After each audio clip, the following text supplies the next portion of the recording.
Beautiful things don't ask for attention.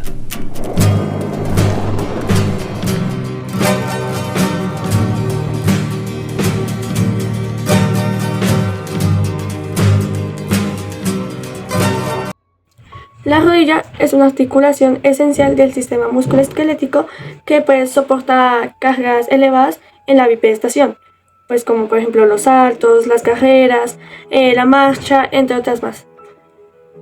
Aparte pues de soportar el peso, también nos da la movilidad, también como por ejemplo hacer la flexión y extensión, y nos da la estabilidad frente a fuerzas que tienden a desplazar huesos entre sí. Pues por ello es importante entender la anatomía de la rodilla, ya que así es un poco más fácil analizar su biomecánica, como por ejemplo las estructuras que actúan sobre ella para estabilizar, las fuerzas, los movimientos que se realizan de forma segura y eficientes, y los momentos en que se actúan sobre ella. Para comprender la articulación de la rodilla hay que conocer los huesos que intervienen. Fémur, extremo distal. El fémur, en su porción distal, forma dos prominencias que son llamadas cóndilos femorales, pues interna y externa, separadas por la fosa intercondilea. Estos cóndilos interactúan con la tibia para formar la articulación femorotibial. Además, en la parte anterior del fémur se encuentra una especie de surco, la tróquea femoral, donde la rótula se desliza cuando la rodilla se flexiona y se extiende. Tibia, extremo proximal. La tibia proximal se encuentra en las mesetas tibiales, internas y externas, con sus platillos articulares que reciben los cóndilos femorales. Además, hay áreas de inserciones de ligamentos y estructuras accesorias. Rótula, patela. La rótula es un hueso sesamoideo que se embebida en el tendón del cuádriceps. Su función principal es aumentar el brazo de palanca del cuádriceps, mejorar su eficiencia, al elevar el tendón respecto al eje del giro de la articulación. En su cara posterior tiene superficies articulares para interactuar con la tróquea femoral. La rótula también contribuye a guiar el tendón del cuádriceps y evitar que se desplace lateralmente. El peroné, fíbula. Aunque el peroné no participa directamente en la carga principal de la rodilla, sirve como un punto de inserción para músculos y ligamentos, colaterales y laterales. Tipo de articulación y superficies articulares. La articulación de la rodilla es una articulación sinovial compuesta, es decir, no es una simple bisagra, porque permite no solo flexión y extensión, sino también algunos movimientos accesorios menores, ligera rotación, cuando la rodilla está parcialmente flexionada. Se compone de dos articulaciones funcionales, principalmente por la femorotibial, que es entre el fémur y la tibia, y femorojotuliana, que es fémur y la rótula. Las superficies articulares tienen que encajar lo más posible para distribuir eficazmente las fuerzas. Aquí es donde intervienen los meniscos. Meniscos, estructura y funciones. Los meniscos son estructuras fibrocartilaginosas con forma de media luna que se insertan entre el fémur y la tibia.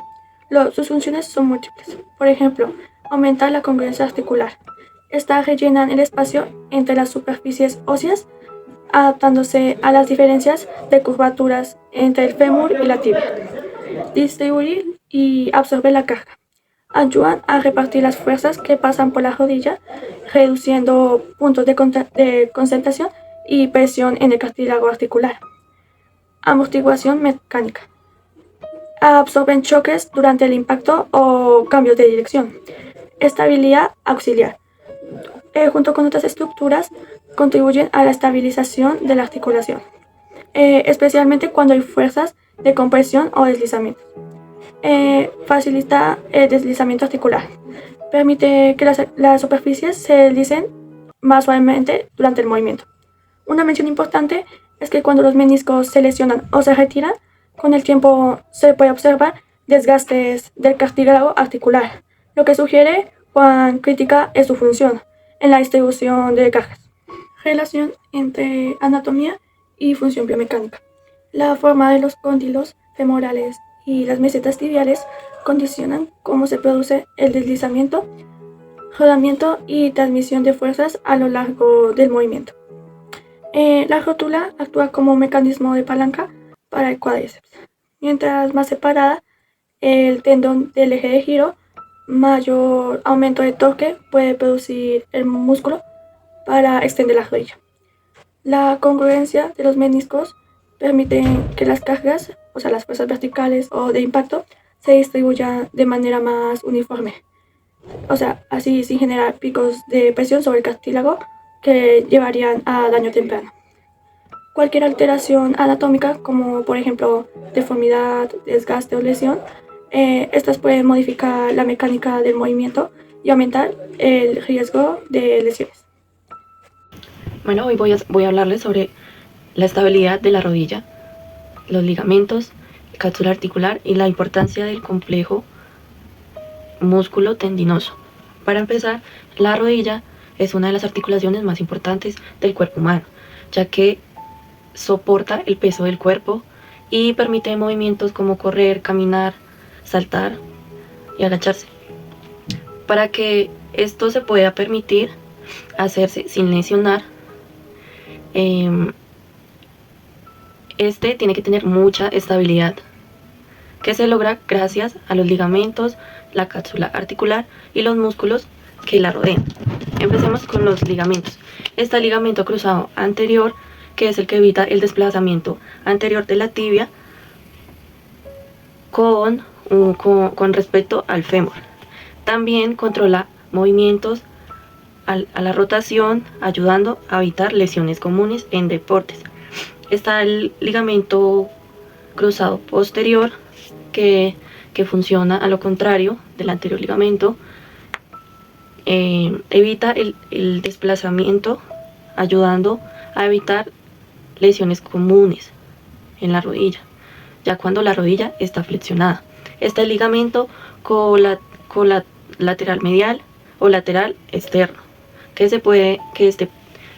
resiste fuerzas en varo, que es el que evita que la rodilla colapse hacia adentro. Este ligamento colateral lateral externo. Este funciona, pero resiste fuerzas en varo, o sea, lo mismo del ligamento anterior, pero evita que la rodilla se abra hacia afuera. Estos actúan como los cordones de seguridad que mantienen la rodilla estable y centrada durante los movimientos. Bueno, la función de la cápsula articular y estructuras pasivas, envuelve completamente la articulación de la rodilla, sellándola y ayudándola a mantener el líquido sinovial dentro. Este líquido se ve como un lubricante, reduciendo la fricción entre los huesos, como ese movimiento. Además, la cápsula y las estructuras pasivas, como los meniscos, que contribuyen a la estabilidad, absorbiendo cargas y distribuyendo el peso de forma equilibrada. La importancia del complejo músculo tendinoso es que los músculos y tendones también cumplen papeles esenciales y mantienen una estabilidad, como su dinámica en la rodilla. Los principales son el cuádriceps, que se encuentra en la parte anterior del muslo, y ya que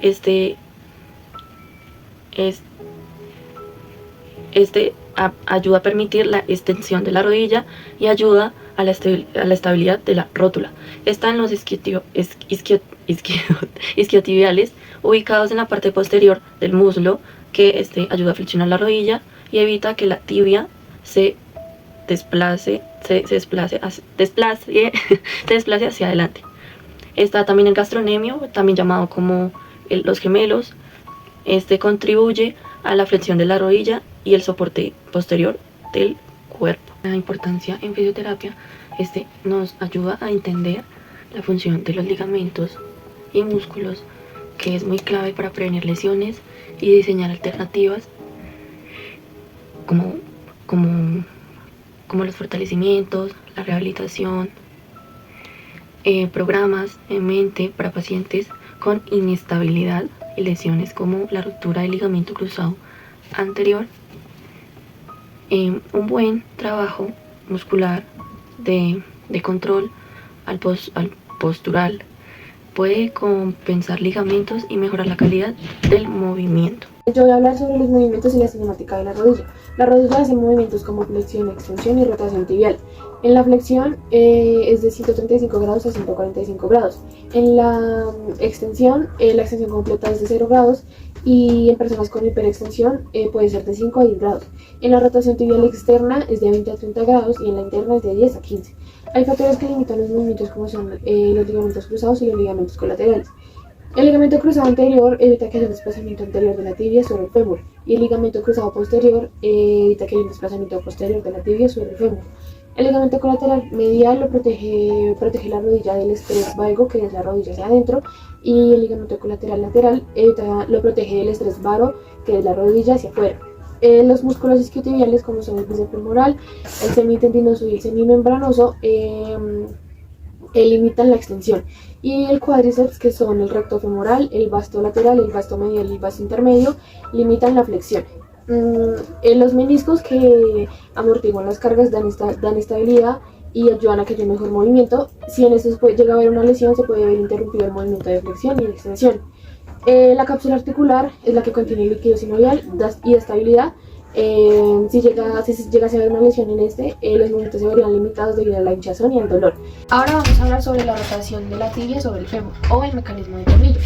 Este mecanismo es un movimiento automático de rotación que hace la tibia cuando se va a llegar a la extensión final.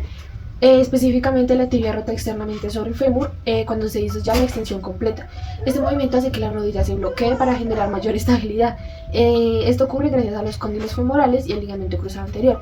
Este ligamento cruzado anterior, que cuando se está haciendo la extensión se tensa y ayuda a la rotación, y los cóndilos femorales medial, que es el más largo, por lo cual tiene que hacer mayor recorrido, y el cóndilo femoral lateral, que es el más pequeño. El proceso por el cual se hace este mecanismo es que se inicia la extensión y los cóndilos se deslizan y ruedan sobre la tibia.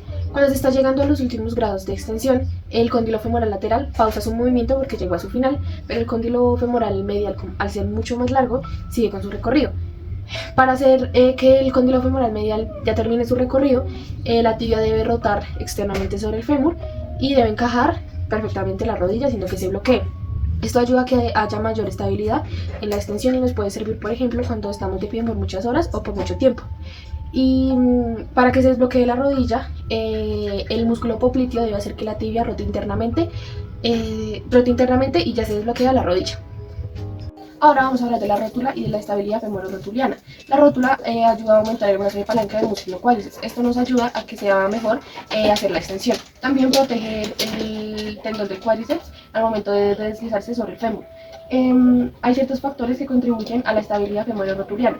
¿Qué es la estabilidad femororotuliana? Significa la capacidad de la rótula de mantenerse sentada y de deslizarse suavemente dentro del surco troclear del fémur. Los factores son la geometría, que significa que entre más profundo sea el surco troclear, hay mayor estabilidad, y que la rótula siempre tiene que estar a la altura del fémur. El ligamento patelofemoral medial, el ligamento patelofemoral lateral y el ligamento patelotibial medial. El más importante es el patelofemoral medial porque es el estabilizador principal de la rótula. También están los músculos, que está el vasto medial oblicuo y el equilibrio del cuádriceps. También hay ciertos factores que afectan esta estabilidad, como pueden ser la luxación de la rótula, una subluxación de la rótula y el síndrome de dolor de la estabilidad femororotuliana. Vamos a hablar ahora de la función de los meniscos durante el movimiento. Los meniscos sirven como amortiguadores, absorbiendo hasta el 50% de la carga que pasa a través de la rodilla. Esto nos sirve en actividades de alto impacto como correr, saltar o caminar. También aumentan el área de contacto de la tibia sobre el fémur. Esto hace que se reduzca el estrés del cartílago articular y reduce el desgaste prematuro. Los meniscos mejoran el movimiento de la rodilla, asegurándose que la tibia y el fémur vayan de manera más coordinada. También contribuyen a la estabilidad rotacional, específicamente en flexión y extensión. Los meniscos tienen sensores que van directamente al cerebro, proporcionando información de la posición y el movimiento que se va a realizar. Esto hace que el movimiento sea de manera más coordinada y que haya una información neuromuscular. Durante la flexión y extensión, los meniscos van de hacia adelante hacia atrás. En extensión van hacia atrás, en flexión van hacia el frente. Estos se deforman bajo carga adaptándose a las superficies articulares. Esto hace que haya una mayor estabilidad y distribución de la carga. Ellos pueden rotar ligeramente cuando la tibia está rotando por el fémur. Soy John Rodríguez y hoy les vengo a hablar sobre lesiones de rodilla y un caso clínico en específico, respondiendo a algunas preguntas de ese caso clínico. Bueno, algunas lesiones de rodilla son la ruptura del ligamento cruzado anterior, ruptura de ligamento cruzado anterior, meniscopatías, condromalancias y pues algunos esguinces, entre otras. Yo les vengo a hablar sobre la ruptura del ligamento cruzado anterior y meniscopatías. ¿Qué es una ruptura del ligamento cruzado anterior? Esta es una de las lesiones más comunes en la rodilla y más en los futbolistas. Ya que esta lesión se caracteriza por un mecanismo como de torsión y deslizamiento anterior de la pierna. Entonces, ejemplo, si en este dibujito, entonces, digamos así, vamos nosotros, corriendo diagonal hacia la derecha. Entonces vamos corriendo hacia la derecha, diagonal hacia la derecha, vamos a hacer un cambio de posición. Entonces nosotros vamos a hacer cambio de posición, metemos la pierna derecha duro al pasto, porque es en pasto cuando jugamos fútbol, y entonces a veces los guayos tienen como taches, entonces esos taches se quedan y entonces como nosotros vamos corriendo rápido a hacer el cambio de posición, entonces lo que hacemos es que el pie se nos quede en el pasto y nosotros hacemos una aducción del femoral y la rodilla también se nos va hacia la izquierda, hacia el otro lado. Entonces cuando el pie se nos queda en el pasto y la rodilla va hacia el otro lado, entonces ahí es donde hay la torsión y pues hay este tipo de lesiones. Sobre el ligamento cruzado anterior, este ligamento es una banda muy fuerte que, bueno, es como un tejido fibroso que une el fémur con la tibia dentro de la articulación de la rodilla. Su principal función de este ligamento es la estabilidad y evitar que la tibia se salga. Entonces acá tenemos un dibujito. Entonces acá, esta es el fémur. Este es el fémur y esta es la tibia. Entonces, este es el ligamento que une el fémur con la tibia. Entonces, cuando lo dijimos anteriormente, hacemos ese cambio de dirección muy brusco y se nos queda el pie ahí sujetado y hacemos el cambio de dirección, la rodilla va muy fuerte y entonces ahí es donde pasa la lesión y se nos rompe. Entonces acá vemos el ligamento bien y acá está roto. Entonces acá ya está la lesión, ¿sí? Entonces los síntomas son dolor intenso, inflamación, pierde como la estabilidad cuando uno va a caminar, pierde estabilidad y la sensación que la rodilla se sale. Entonces, ahora les voy a hablar sobre las lesiones de meniscos. Lesiones de meniscos son estructuras cartilaginosas que se encuentran al interior de la rodilla. Tienen como función que son amortiguadoras y estabilizadoras. Esta lesión se puede ocurrir mediante una torsión y en esta torsión se pellizca entre el fémur y la tibia.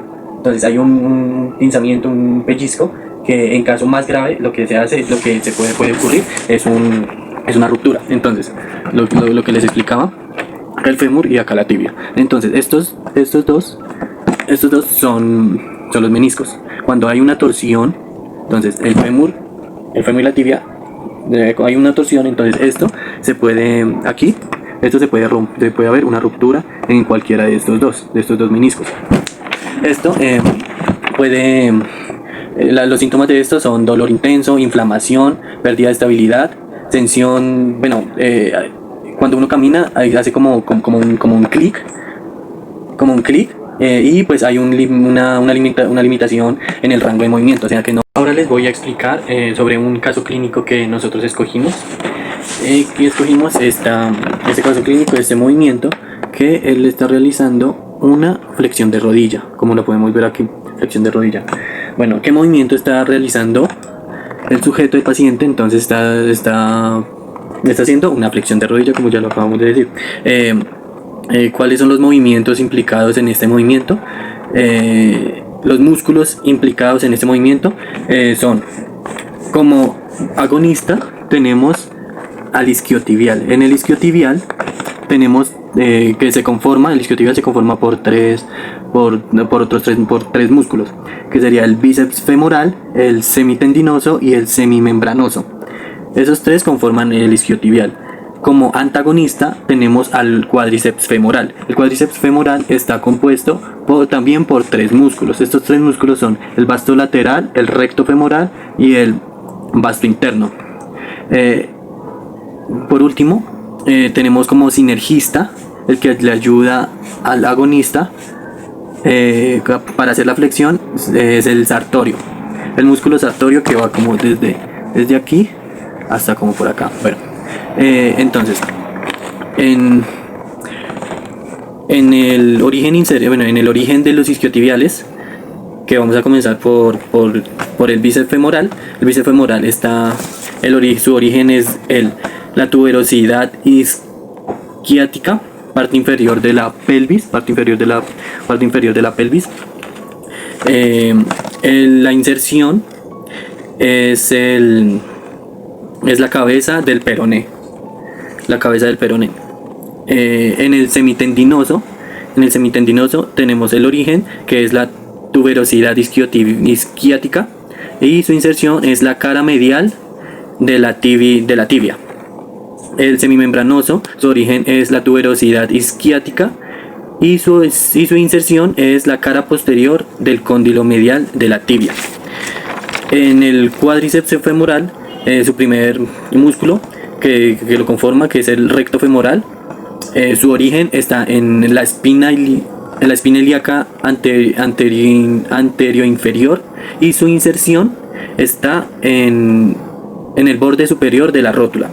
En el vasto lateral, su origen está en el trocante mayor del fémur, y su inserción está en el borde lateral de la rótula. En el vasto interno está la cara, en su origen está cara anterior y lateral del cuerpo del fémur, y su inserción está al borde superior de la rótula.